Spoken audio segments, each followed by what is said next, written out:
This gorgeous red velvet is for you. আমি তো কোনো কেক অর্ডার করিনি। না আপনি চিন্তা করবেন না, এটা কমার্শিয়াল পারপাস না, এটা complimentary on the house. Thank you. Since you are the first guest of the day, আমরা বিশ্বাস করি, ইনফ্যাক্ট আমি বিশ্বাস করি, অর্থ দিয়ে না আস্থা দিয়ে সম্পর্ক গড়ে ওঠে। সো প্লিজ এনজয়, আর অবশ্যই জানাবেন কেমন হয়েছে। শিওর। Excuse me. জি Zeeshan. Zeeshan this cake is delicious. কে বানিয়েছে এত ভালো কেক? আপনাদের শেফের সাথে একটু দেখা করতে চাই।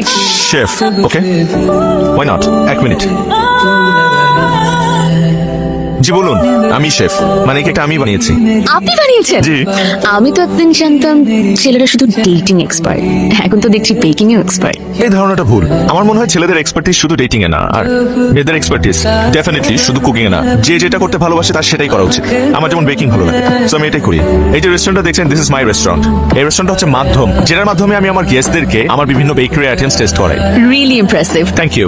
আচ্ছা, আপনাদের কোনো কমপ্লিমেন্ট বক্স আছে? I would love to give a compliment. There is no compliment box. ওহো, না, মন খারাপের কিছু নেই। ইটস নট নেসেসারি যে সব কমপ্লিমেন্ট লিখে বক্সের মধ্যে দেওয়া লাগবে। You can think out of the box. আপনার এই কমপ্লিমেন্টটা আমি হৃদয়ে রেখে দিচ্ছি, যাতে করে আমার সারাটা জীবন মনে থাকে। Excuse me Zeeshan. ও hello, hi, good morning. Good morning. Welcome to my cake station. আপনাকে একটা কথা না বললেই না, ওই দিন আপনার এখান থেকে কেক খাওয়ার পর আমি কিন্তু আপনার কেকের অনেক বড় ফ্যান হয়ে গেছি। Thank you. এই জন্য আমার মনে হচ্ছে you are the right person যে আমাকে একটা বেস্ট বার্থডে কেক সাজেস্ট করতে পারবে। আপনি একদম ঠিক জায়গায় এসেছেন। কোন ফ্লেভারের কেক লাগবে? ফ্লেভার চুজ করার আগে আমার জানতে হবে যে আপনি কেকটা কার জন্য নিচ্ছেন। শুভ। শুভ? শুভ নামটা শুনে মনে হচ্ছে ওর ক্যারামেল কেক খুব পছন্দ হবে। This one is perfect for him. তবে একটা জিনিস স্বীকার করতেই হয়, এত কর্মব্যস্ততার মাঝেও আপনি আপনার ছোট ভাইয়ের জন্য কেক নিতে আসছেন, তার বার্থডে মনে রেখেছেন। Very impressive. ছোট ভাইকে? শুভ? আপনাকে কে বললো শুভ আমার ছোট ভাই? বেস্ট ফ্রেন্ড মনে হয় না? Boyfriend. Actually, he is not my friend. He's my boyfriend. হ্যাঁ, আমি জানি বয়ফ্রেন্ড কাদেরকে বলে। Actually, Shubha is very handsome, very tall, 6 feet, টানা চোখ, মানে he's very good looking. আসলে কারো চেহারা কেকের মধ্যে বসাতে আমি পারি না। তার ক্যারেক্টারিস্টিক জেনে আমার কোনো লাভ নেই, সেগুলো আমাকে না বললে চলবে। Okay. দেখুন, happy birthday Shubho, my boyfriend.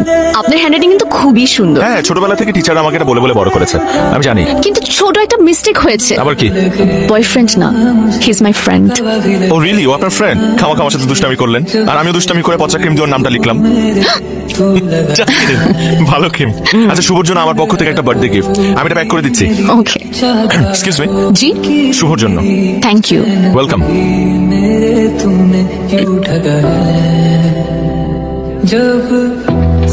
Wow, আমি আপনাকে বলেছিলাম না যে এমন একটা জায়গা নিয়ে আসবো যেখানে আপনি আপনার ফটোগ্রাফি সাবজেক্ট খুঁজে পাবেন। কি সুন্দর না জায়গাটা?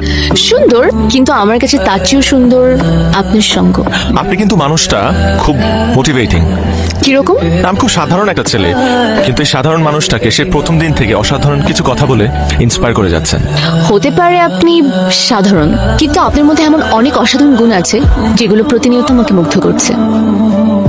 স্নেহা, আপনি কি আপনার ফটোগ্রাফির এই সাবজেক্টটাকে আপনার লাইফের পার্মানেন্ট সাবজেক্ট বানাবেন প্লিজ? আমি তো সেই কবে থেকেই এই মানুষটাকে আমার হৃদয়ের ফ্রেমে বন্দি করে ফেলেছি।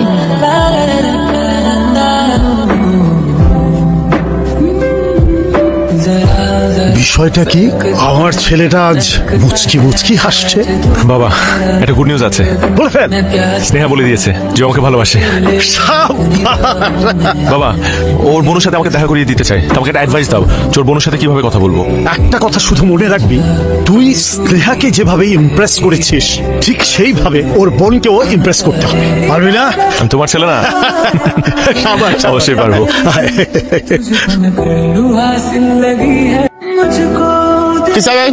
এই বাসায় স্নেহা থাকে না, ওকে একটু ডেকে দেন। ওরা তো গতকাল চলে গেছে। কখন ফিরবে? ওরা ফিরবে, ওরা ট্রান্সফার চলে গেছে। কোথায় গেছে? কত বলতে পারবো না। আচ্ছা শুনেন, স্নেহা নাম্বারটা আমাকে একটু দেন। ওর নাম্বার নাই তো আমাদের কাছে। ওর বড় বোনের নাম্বারটা দেন। কারোটা নেই। তা আপনি বাসা কেয়ারটেকার না? কেয়ারটেকার বললে তো ওদের নাম্বার আমার কাছে নাই, জানতো।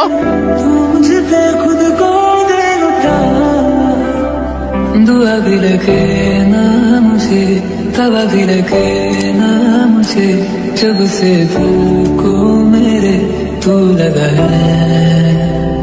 नींद रातों की मेरी, चाहत बातों की मेरी, चैन को भी मेरे। কতদিন পরে দেখলাম তোমাকে। কেমন আছো তুমি? আমাকে কিভাবে খুঁজে পেলে? কেন? তুমি তোমাকে বলেছিলে আমার যদি তোমাকে প্রয়োজন হয় তাহলে আমি তোমাকে যে কোনো মূল্যে খুঁজে বের করবো।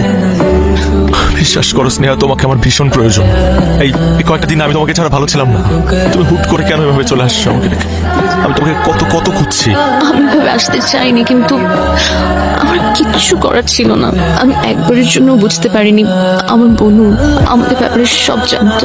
আর বোনু কিছুতেই চায় না যে তোমার আর আমার সম্পর্কটা টিকে থাকুক।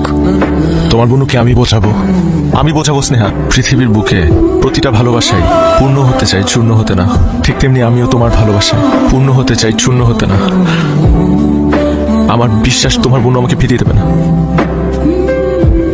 जरा जरा बहकता है आज तूने পাবলিক রাস্তা ব্লক করে এখানে দাঁড়িয়ে আছো কেন?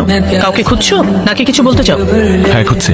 আমি স্নেহার একমাত্র আদরের বড় বোনকে খুঁজছি, যাকে আমি খুব করে বলতে চাই যে আমি তার ছোট বোন স্নেহাকে ভীষণ ভালোবাসি। আপু, আপনার কক্সবাজার থেকে এখানে চলে আসার পর থেকে আমি ওকে তন্ন তন্ন করে খুঁজছি, কারণ স্নেহাকে ছাড়া আমি নিজেকে এক সেকেন্ডের জন্য চিন্তা করতে পারি। বিশ্বাস করেন আপু, স্নেহাকে ছাড়া আমার পুরো পৃথিবী মূল্যহীন। স্নেহাকে ছাড়া যেমন তোমার পুরো পৃথিবী মূল্যহীন, ঠিক তেমনি এই মুহূর্তে স্নেহাকে ছাড়া আমার পুরো পৃথিবী অমূল্যহীন। আর একটা কথা আমি তোমাকে স্পষ্ট করে বলে রাখছি, শুধুমাত্র তোমার কারণে কক্সবাজার থেকে আমি আমার ট্রান্সফারটা অনেক কষ্ট করে ম্যানেজ করে আমি ঢাকায় নিয়ে এসেছি। তুমি আমাকে বাধ্য করো না এই শহরটাও ছেড়ে যেতে।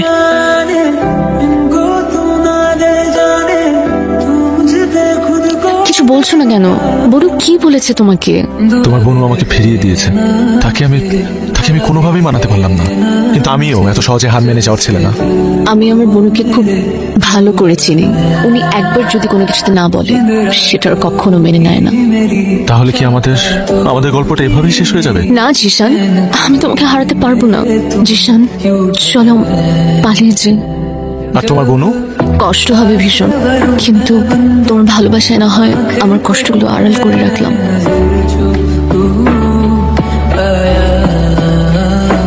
दिल को करार आया तुझ पे प्यार आया पहली बार স্নেহা, মামনি, তুই তুই কোথায় যাচ্ছিস? তুই কাকে ছেড়ে যাচ্ছিস? আমি না হয়তো দুঃসম্পর্কের চাচা, কিন্তু আমি তো আমার সারাটা জীবন স্যাক্রিফাইস করেছি তোদের জন্য। আচ্ছা, আমি না হয় কেউ না, কিন্তু তোর বোন যে তোকে কোলে পিঠে করে মানুষ করে এত বড় করেছে, তুই কি করে পারছিস তাকে ছেড়ে চলে যেতে? অনেক বড় হয়ে গেছিস না? আচ্ছা ঠিক আছে, মানলাম তাকেও ছেড়ে তুই চলে যাচ্ছিস, কিন্তু কার চলে যাচ্ছিস? জিশান, ভাগ্যিস নিপা আমাকে আসতে বলেছিল তোকে একটু বোঝানোর জন্য। আজ আমি না এলে হয়তো একটা সত্য তোকে কখনোই বলা হতো না। সেই সত্যটাকে শুনবি। তোর বোনের জীবনে একটা প্রেম এসেছিল। সেই ছেলেটাকে জানিস? জিশানের বড় ভাই ঈশান। সে তোর বোনকে ফাঁকি দিয়ে চলে গিয়েছিল। সে তাকে প্রতারণা করে তার জীবন থেকে হারিয়ে গিয়েছিল। এই সত্যিটা হয়তো তুই জানিস না, যে মানুষটা এই সব কিছুকে গুরুত্ব না দিয়ে শুধু তোর দিকে চেয়ে জীবনে কোনোদিন বিয়ে করেনি, কিচ্ছু করেনি, জীবনটাকে স্যাক্রিফাইস করেছে। আর তুই আজকে সেই জিশানের জন্য এই ঘর ছাড়ছিস, সংসার ছাড়ছিস, তোর মাতৃতুল্য বোনটাকেও ছেড়ে চলে যাচ্ছিস। কি ব্যাপার? দেরি করলে কেন? ট্রেন ছুটে যাবে না? চলো। আমি পারবো না। আমি আমার বোনকে কষ্ট দিয়ে কোথাও যেতে পারবো না জিশান। মানুষের জীবনে কখনো কখনো এমন মুহূর্ত আসে যখন বাস্তবতার সামনে দাঁড়িয়ে তাকে অনেক কঠিন সিদ্ধান্ত নিতে হয়। আমি তো এতদিন জানতামই না আমার বোনও আমার জন্য কত বড় বড় স্যাক্রিফাইস করেছে। আমার বাবা মা মারা যাওয়ার পর আমার বোনও আমাকে এক মুহূর্তের জন্য তার চোখের আড়াল হতে দেয়নি। জানো, আমার বোনের জীবনে একটা প্রেম এসেছিল। তার লাইফে তার একজন ভালোবাসার মানুষ ছিল। সে মানুষটা কি ছিল জানো? তোমার বড় ভাই ঈশান। সে আমার বোনের সাথে চিট করেছে। তারপরও তার মধ্যে এতটুকু অনুশোচনা বোধ ছিল না যে সে আমার বোনকে একটাবার সরি বলবে। সে দিব্যি বাইরে সংসার করছে। আর আমার বোনও আমাকে নিয়ে একা একা বেঁচে আছে। যে মানুষটা জীবনে এত কষ্ট পেয়েছে তাকে আমি আর নতুন করে কোনো কষ্ট দিতে পারবো না জিশান। আমি তোমাকে অনেক ভালোবাসি। তুমি আমাকে ভুল বোঝো না জিশান। সরি, আমাকে মাফ করে দিও। এখন তোমার কাছে শুধু আমার একটাই চাওয়া, বাকিটা জীবন তোমার ভালোবাসায় আমায় পূর্ণ করে রেখো। ভালোবাসার মানুষ হারিয়ে যেতে পারে, কিন্তু সেই মানুষটার সাথে জড়িয়ে থাকা আবেগ, অনুভূতি কখনো হারিয়ে যায় না। আমি না হয় বাকিটা জীবন তোমার সেই অনুভূতি নিয়ে বেঁচে থাকবো। ভালো থেকো।